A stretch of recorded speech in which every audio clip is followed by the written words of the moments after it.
नमस्कार दोस्तों, हम सीखते हैं आज ब्लड ग्रुप के बारे में। ब्लड ब्लड ग्रुप तो ब्लड ग्रुप सब लोग जानते हैं कितने प्रकार के होते हैं। सभी नॉर्मली जानते हैं 4 प्रकार के होते हैं। A blood group, B blood group, A B blood group and O blood group. ये अब इसमें पॉजिटिव निगेटिव होते हैं, इस तरह से 8 प्रकार के हो जाते हैं। लेकिन ये अलग अलग होते कैसे हैं, इसके लिए हमें थोड़ा सा जानना पड़ेगा जेनेटिक्स के बारे में। कैसे मतलब जीन वर्क करता है। तो बेसिकली क्या होता है, हमारा जितना भी शरीर का काम है सब कहाँ होता है, छोटी छोटी सेलों में होता है, क्योंकि हम लोग सेल से बने होते हैं। तो सेल के अंदर कंट्रोल कौन करता है? न्यूक्लियस करता है। तो न्यूक्लियस के अंदर ऐसा क्या चीज़ होता है जो कंट्रोल करता है? न्यूक्लियस के अंदर होता है डीएनए। क्या होता है? डीएनए। और ये डीएनए के छोटे छोटे पार्ट टुकड़ों टुकड़ों में बटे होते हैं। तो एक काम के लिए, पर्टिकुलर काम के लिए एक टुकड़ा होता है, जिसे उस टुकड़े को क्या कहा जाता है? जीन कहा जाता है। इस जीन में होता है, इस किसी भी काम के लिए एक जीन होता है। जैसे मान लीजिए हमें भोजन पचाना है, उसके लिए हमें रेनिन एंजाइम की ज़रूरत है। दूध पचाने के लिए रेनिन की एंजाइम की ज़रूरत है। तो एंजाइम जो बना है किससे बना है? प्रोटीन से बना है। उस प्रोटीन के लिए क्या होता है? एक एमआरएनए होता है। एमआरएनए कहाँ से बन के आता है? इसी न्यूक्लियस के अंदर से बन के आता है। जैसे हमारा न्यूक्लियस है, ठीक। अब ये सेल के अंदर है, ठीक। मान लीजिए ग्लैंड की सेल है जो रेनिन सिक्रेट करती है। अब इसमें से क्या होगा, इस सेल से, न्यूक्लियस से निकल के आएगा बन के एमआरएनए। क्या बन के आएगा? ये एमआरएनए कहाँ आएगा? इसी साइटोप्लाज्म में आएगा। अब ये सब काम साइटोप्लाज्म में होंगे। तो ये जो है एमआरएनए बनाएगा एक प्रोटीन बने। अब इसी प्रोटीन से क्या बनेगा? वही प्रोटीन किसका रूप लेगा? एंजाइम का रूप लेगा। और वो कौन सी एंजाइम? जो जिसके लिए वो कोड किया गया है। किसके लिए कोड किया गया? रेनिन के लिए किया गया एंजाइम। अब एंजाइम कौन सी थी हमारी? रेनिन, ठीक। तो ऐसे हमारा क्या यहाँ पे देखना हमें, तो ब्लड ग्रुप में क्या है इसका काम। तो हमारे ब्लड ग्रुप में, ब्लड में क्या होता है? एक होता है सेल आरबीसी का नाम सुना होगा आप लोगों ने, जिसको कहते हैं रेड ब्लड सेल्स। तो हमारा यहाँ पे पहले देख लिया, जीन से बनता है क्या? एमआरएनए। और एमआरएनए से बनेगा प्रोटीन, ठीक। तो जो हमारा आरबीसी के ऊपर जो स्ट्रक्चर पाई जा रही है सरफेस पे, जैसे आरबीसी है, बाइकॉन्केव शेप की होती है। अब इसी आरबीसी की सरफेस पे शुगर पाई जाती है। उसी शुगर की अलग अलग टाइप होती है। अगर ये शुगर जो है ए एंटीजन वाला है, ये शुगर अगर है, इस जीन ए वाला है, तो जैसे मान लीजिए इसका एक स्ट्रक्चर ऐसे है, ठीक। सरफेस एंटीजन ये ए है, ठीक। अब ये शुगर है, इसे अगर पाया जा रहा है तो सरफेस एंटीजन ए कहेंगे, जो आरबीसी की सरफेस पे पाया जा रहा है। और अगर मान लीजिए उस सरफेस पे ए नहीं है, बी है, तो बी का स्ट्रक्चर मान लीजिए दूसरी तरह होगा। कैसे भी कर लीजिए, थोड़ा बड़ा कर लीजिए, ठीक। तो ये मान लीजिए बी शुगर का है, बी शुगर है, जिसमें उससे बन रहा है एंटीजन बी। और तीसरा है जो कोई अगर शुगर नहीं बन रही है, तो कोई नहीं के लिए टर्म यूज हो रहा ओ, तो कोई नहीं होगा तो ओ होगा। और अगर दोनों पाया जा रहा है, दोनों पाया जा रहा तो हो जाएगा, अगर दोनों शुगर पाई जा रही सरफेस पे तो हो जाएगा blood group A B. A B में क्या है, दोनों होगा, अगर कोई नहीं है तो ओ होगा। तो इसी आरबीसी की सरफेस पे अगर सेल के अंदर से मतलब जो न्यूक्लियस है जो आरबीसी का, उस पे अगर जो ये जीन से बन के आया है एमआरएनए से प्रोटीन, कौन सी वो प्रोटीन से बन गया, मतलब वो शुगर बनवाएगा। तो ये शुगर अगर पाया जा रहा है, ये बनवाने वाली शुगर तो अगर पाई जा रही है इस पे ए वाली अगर है तो हमारा ब्लड ग्रुप क्या हो जाएगा। अगर इस पे ये जो एंटीजन बन के लगा हुआ है तो अगर एंटीजन ए है तो ब्लड ग्रुप ए हो जाएगा। लिख देते हैं एंटीजन ए अगर है तो ब्लड ग्रुप क्या हो जाएगा, ये हो गया। अगर एंटीजन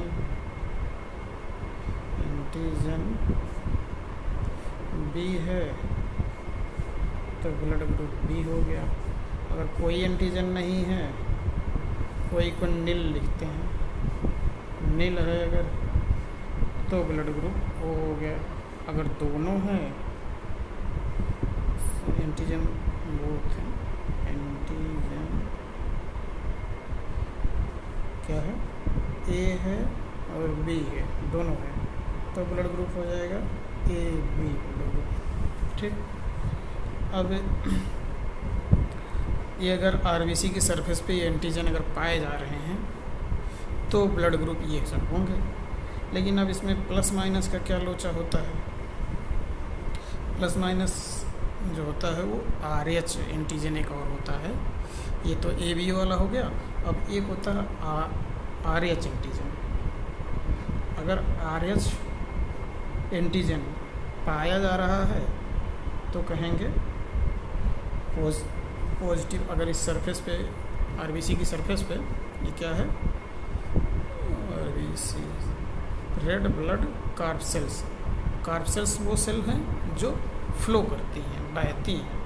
ऐसी सेल जो एक जगह से दूसरी जगह जा सके उसे कार्प सेल्स कहते हैं। जैसे वाइट ब्लड कार्प सेल, श्वेत रुधिर कणिका, वैसे ये हैं रेड ब्लड कार्प सेल्स।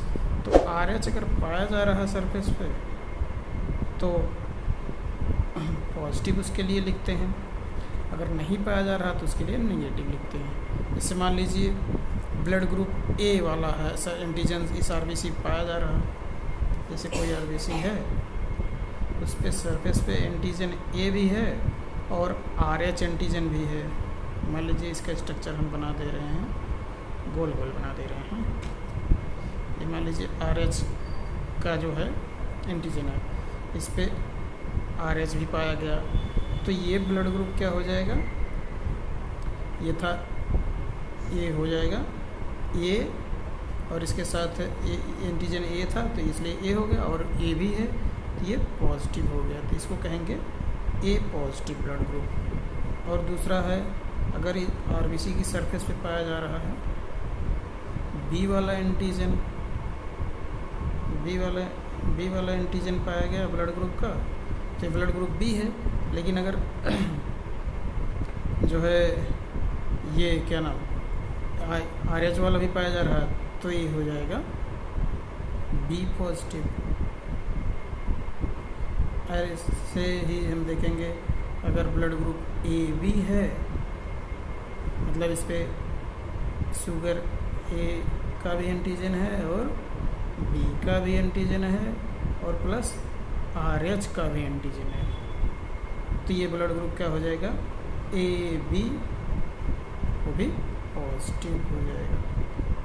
ठीक, और अगर कोई एंटीजन नहीं है ए बी वाले ए बी ओ में से, तो ए बी वाले में से कोई एंटीजन नहीं तो इसकी सरफेस खाली रहेगी, और ये ए वाला अगर है तो ये हो जाएगा वो पॉजिटिव ब्लड ग्रुप, वो पॉजिटिव। सेम ऐसे होगा निगेटिव के लिए, बस उसमें अगर यही आर एच जो है पाया नहीं जाए तो। जैसे इसको स्ट्रक्चर कैसे बनाएंगे हम लोग देखते हैं आगे।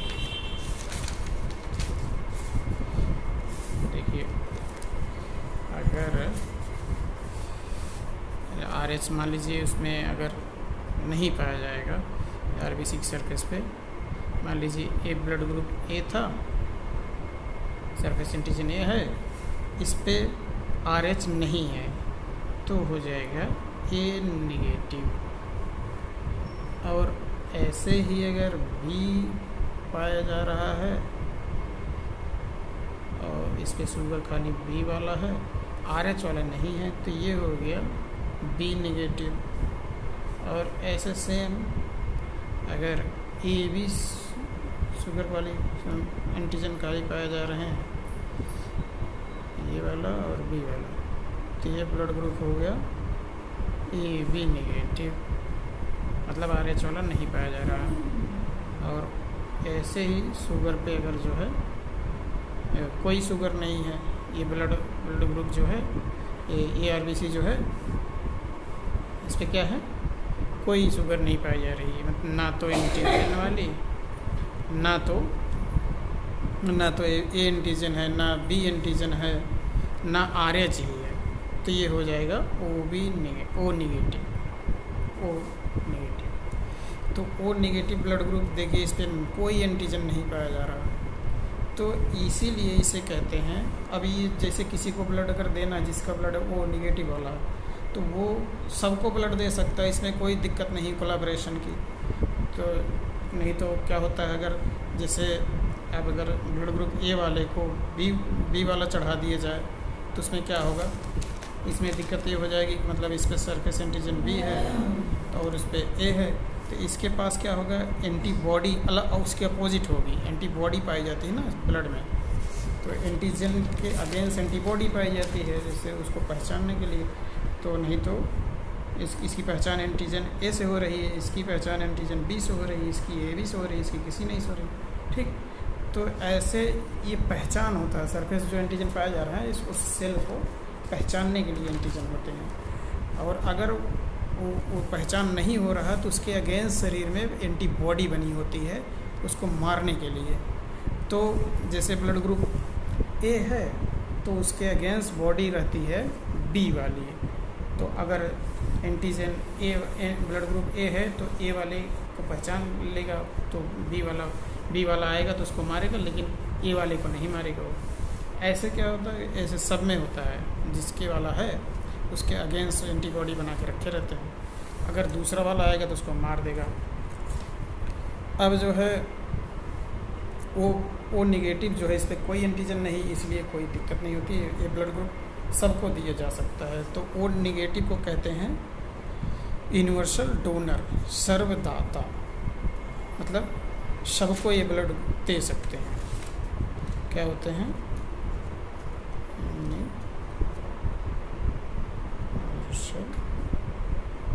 डोनर, सर्वदाता, मतलब ये ब्लड ग्रुप सबको दिया जा सकता है, जिसका ब्लड ग्रुप ओ नेगेटिव होगा वो सबको ब्लड दे सकता है। और इसमें जो ये ए बी पॉजिटिव है, ये सबसे ब्लड ग्रुप ले सकता है। जैसे इसके पास सारे एंटीजन हैं, तो इसके पास इसके अगेंस्ट सबकी मतलब एंटीबॉडी इसके पास मतलब उसके अपोजिट होगी, क्योंकि इस पर कोई एंटीबॉडी नहीं होगी। जैसे अगर ए वाला है तो बी वाला इसके पास होता है, बी वाला है तो ये वाला होता है, इस पर दोनों हैं तो इसके दोनों वाले नहीं होंगे, तब जैसे उसके अपोजिट होना चाहिए था, अपोजिट इसके पास सब हैं, तो कोई एंटीजन नहीं, कोई एंटीबॉडी नहीं रखता। जब इसके पास कोई एंटीबॉडी नहीं है, तो ये सबसे ब्लड ले सकता है। तो यूनिवर्सल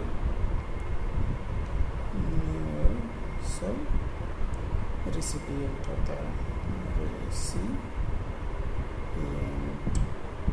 मतलब सर्वग्राही होता है। ये क्या है, सर्वग्राही मतलब सबसे ब्लड ग्रुप ये ले सकते हैं, सबसे ये ब्लड ले सकते हैं। तो दोस्तों सब यही इतना था ब्लड ग्रुप के बारे में, इससे सारे क्वेश्चन आपको हो जाएंगे।